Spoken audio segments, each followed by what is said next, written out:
करते हैं डेविड क्लोरी की। बहुत से लोग जानते हैं डेविड क्लोरी को, लेकिन जो लोग नहीं जानते मैं उनको बता दूं कि 2017 में एक ट्रेलर आया था मूवी का, जिसका मूवी का नाम था ग्रे स्टेट। अब इसमें क्या नया है?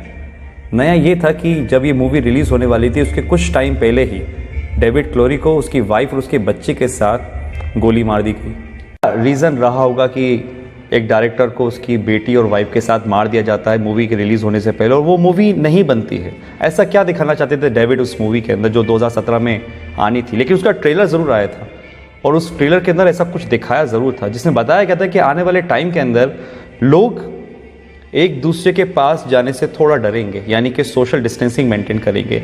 लोगों को एक घर में कैद कर दिया जाएगा, यानी कि लॉकडाउन होगा।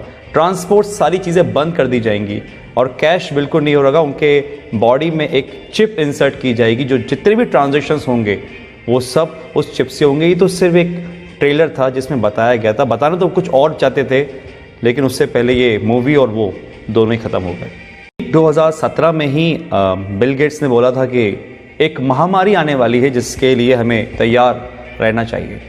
और ठीक 18 अक्टूबर 2019 को बिल गेट्स ने एक मीटिंग में बोला कि अब जो वॉर होगी कंट्रीज़ के बीच में वो मशीन से नहीं होगी, वायरस से होगी।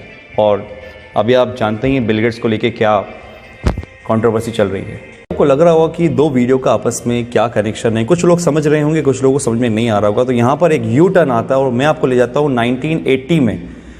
1980 के अंदर एक ऑर्गेनाइजेशन बनी जिसका मेन मकसद था इस पूरी दुनिया में एक पावर होना, यानी कि पूरी दुनिया को एक पावर चलाना।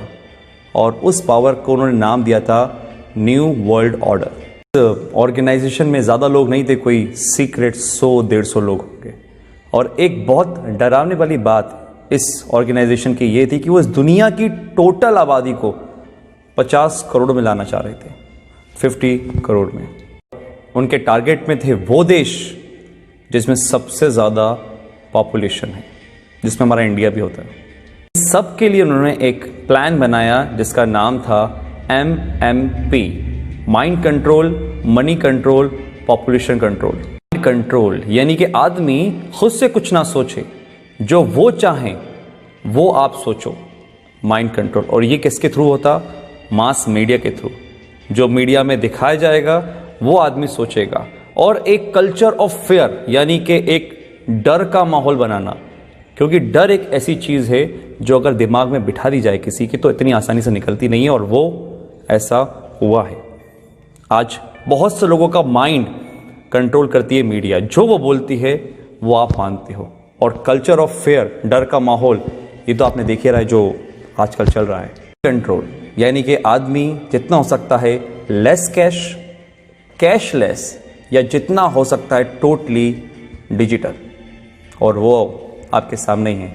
आज हमारी डिजिटल करेंसी किस तरीके से बढ़ रही है आपको पता ही है। First, population control.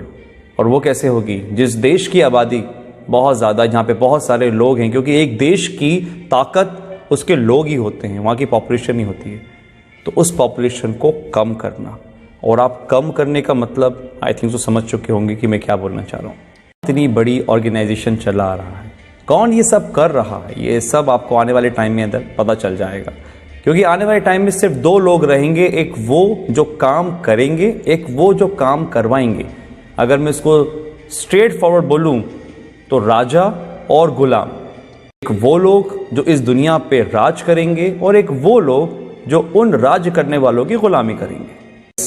ऑर्गेनाइजेशन का एक एजेंडा था, एजेंडा 21, यानी कि 2021 तक इस काम को पूरा करना। और 2020 जब से स्टार्ट हुआ है, आपको पता है सब क्या हो रहा है। लाखों लोग हैं जो समझ पा रहे हैं इस बातों को, लेकिन करोड़ लोग हैं जो इस बातों को नहीं समझ पा रहे। एजेंडा 21, 2021 तक इन काम को पूरा करना। और अगर सीरियसली इस बातों में कुछ भी सच्चाई है तो हम बहुत बड़े खतरे में गाइस। ये वायरस आया जो कि हमारा है नहीं, किसी और देश से आया है। हम आपस में ही लड़ रहे हैं, कोई धर्म के नाम पे तो किसी काम के नाम पे। और जो इस एजेंडा का सबसे बड़ा फंडा था कि लोगों को आपस में लड़वा दो। आज हमारे घर में हम छोटी छोटी इस बातों पर विवाद कर लेते हैं। आज अगर हम घर से बाहर निकलते हैं तो हमारे घर वाले इस चीज़ के लिए प्रोटेस्ट करते हैं कि भैया घर से बाहर नहीं निकलो, बाहर जाओगे तो मर जाओगे। ये दिमाग में हमारे किसने भरा? कौन कंट्रोल कर रहा है हमारे दिमाग को? आप खुद समझदार हैं। बहुत से लोग बोलेंगे कि यार ये तो कुछ कहानी जैसी लग रही है। तो कहानी सही, क्योंकि जो अभी मौजूदा हालात हैं कोरोना से लेकर, ये भी कोई फिल्म की स्टोरी से कम नहीं है, जो बढ़िया से स्क्रिप्ट करी गई है और बहुत अच्छी तरीके से प्ले हो रही है।